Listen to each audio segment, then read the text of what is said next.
can get him walking.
Astronaut Doug Hurley, husband of Karen Nyberg. Doug, on a gorgeous day here in Baikonur, Karen's ticket to ride is ready to be hoisted for final preparations for launch.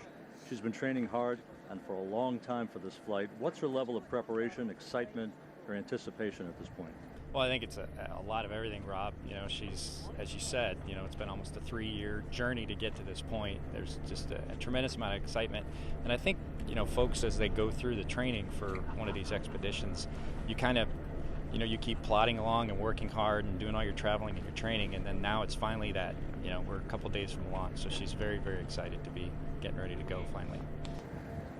So Karen takes off. She leaves the home fires burning for you. How do you guys juggle the preparations and then obviously for the next 5-6 months your execution of everything back at home? Well, it's a lot of different things, a lot of support from family and friends, and a lot of planning. And you know, Karen is meticulous about everything in her life, and you know, I think we've got a good plan to get our family through the next 5 months, and obviously with all the great family support folks at NASA and all the things we can do. She can call us from the space station. We can do video conferences. So I think we're well prepared for this.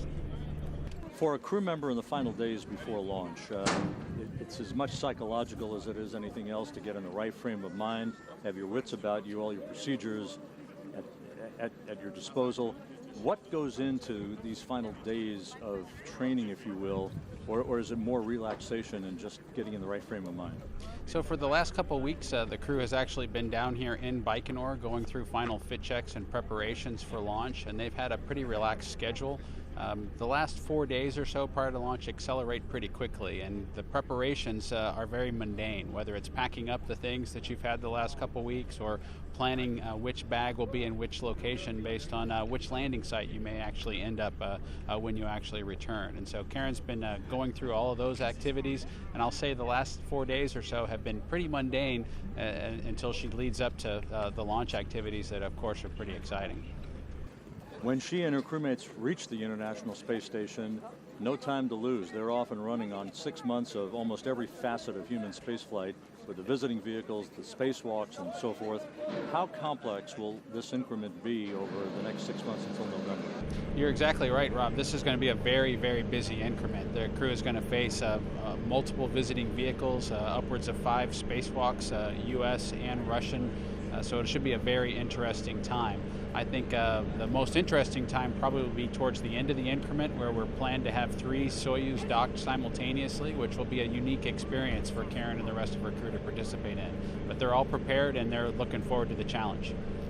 Frank Devine, you're the head of the Astronaut Center, but you're also a former astronaut. So what does it feel to be here now on the launch pad? Yeah, it's of course always a great pleasure to be here on the launch pad. It means that we have one of our European astronauts from the ESA astronaut corps flying to space. Luca Parmitano, in this case from Italy, is going to launch from this pad in 2 days. It's always an exciting moment, and we are looking forward to a great mission. Those missions, those long duration missions, and you've been part of one, are very important for ESA. What do they represent for us? The long duration missions are very important for ESA. Of course, we do a lot of science during those long duration missions, but we also build up a lot of the expertise of the European Astronaut Corps. It's really an example of our participation in the International Space Station. We can show it to the whole world how we continue to work together with our international partners and how we participate in this great program. And this type of operation, when you're an astronaut, are they difficult to follow, or is it something that you've been waiting for and that maybe you miss yourself now? Yeah, as an astronaut, of course, you always have a dual feeling when you stand here. It's great to see it, but you remember your own time. Of course, I would prefer to go back into the rocket and to fly to space myself, but now it's the time for our young generation of astronauts to fly, to get expertise in human spaceflight. Luco is the first of the new corps to fly. It will be great for him, but we have many others, and by 2017, all of them will have flown.